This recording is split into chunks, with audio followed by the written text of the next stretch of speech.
Сәлем достар, менің каналыма қош келдіңіздер. Осындай қырқынан шығаруға арналған жиынтықты бірге жасайтын боламыз. Бізге керекті заттар: қайшы, қасық, тырнақ шаш салуға арналған ыдыс және қырық су құюға арналған шыны ыдыс керек болады. Енді осы заттарды безендіретін боламыз. Бізге әртүрлі ленталар, бестік лента, 2,5, 1,5 және бірлік ленталар қажет болады.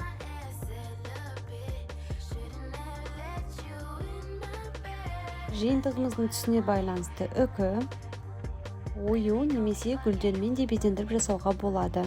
Біздің жиынтығымызды әдемі көрсету үшін осындай әртүрлі стразы, моншақтар, тастар қажет болады.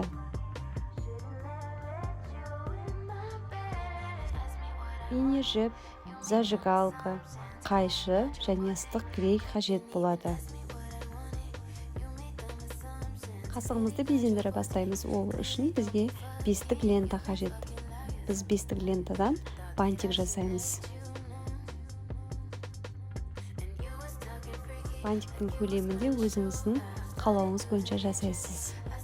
Бұл жерде қасықты ағаш қасықтан немесе темір қасықтан да жасауға болады.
Енді бантигіміз әдемі көріну үшін видеодағыдай жанынан қиғашынан кесіп тастаймыз.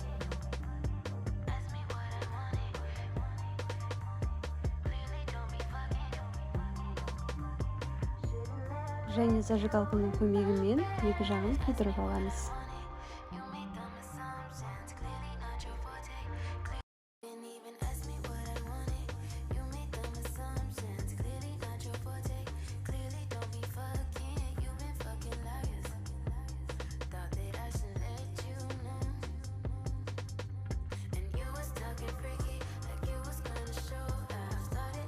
Метражный стразымызды алып, енді қиғашынан қиған жерімізге қыстық клейдің көмегі арқылы жабыстырамыз.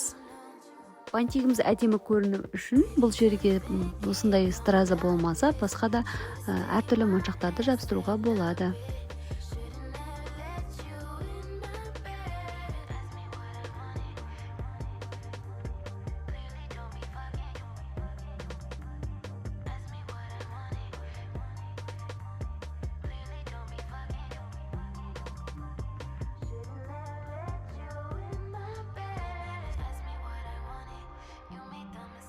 Енді ақ лентамызбен қасығымызды қаптап шығамыз.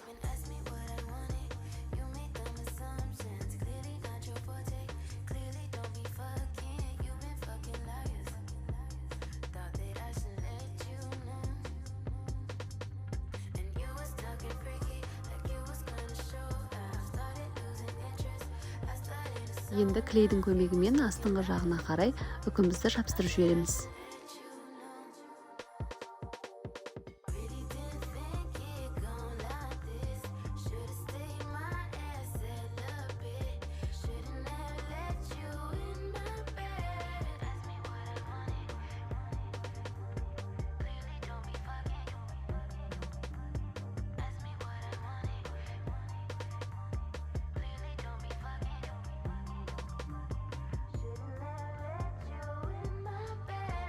Қасығымыз енді одан да әдемі көріну үшін осындай жылтырақ темірді жабыстырып аламыз.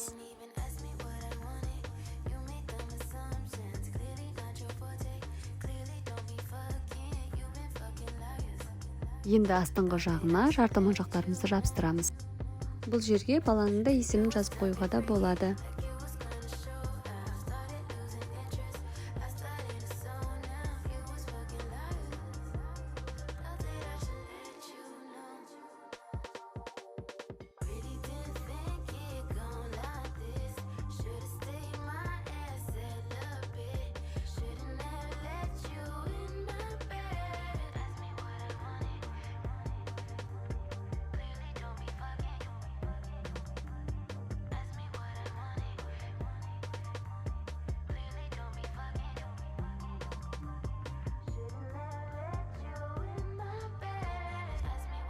Қасығымызды безендіріп болдық, енді ыдысымызды безендіреміз.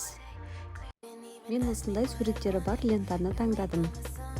Бұл жерге жарты моншақтарды немесе витражный стразаларды жабыстыруға болады.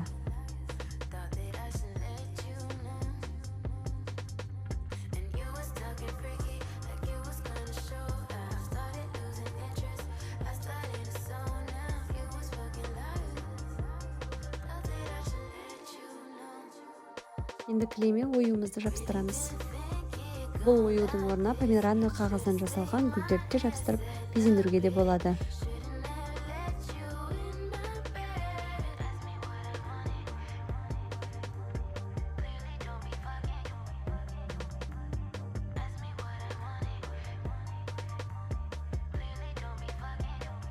Енді ақ және золоты түстен жарты моншақтарды жабыстырып шығамыз. Оны да өз фантазияңызбен ыдыстың әдемі көрінуіне байланысты жабыстыра бересіз.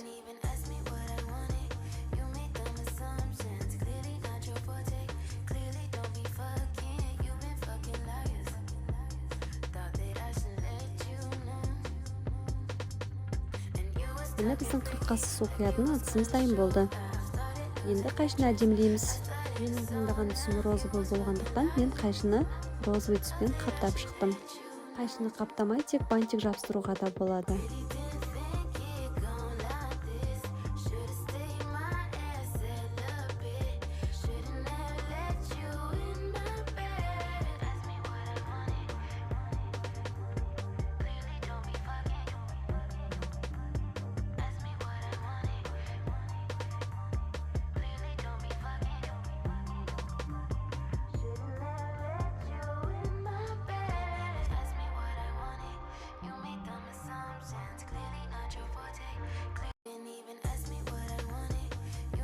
Қайшымызға да бантик жабыстырып және жарты моншақпен стразалармен әсемдейміз.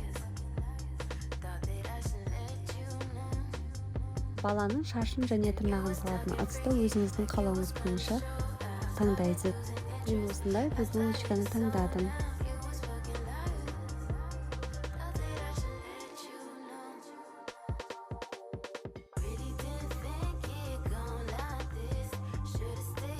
Бантик жасап жабыстырамыз.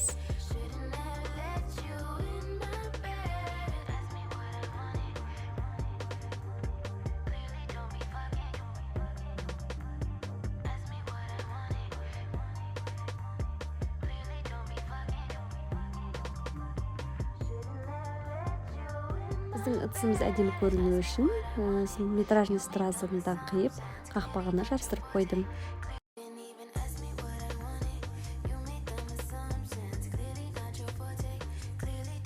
Міне менің 40-нан шығаруға арналған жиынтығым осылай болып шықты. Сіздерге де менің үлгім ұнап жатса, лайк басып комментарий қалдырыңыздар.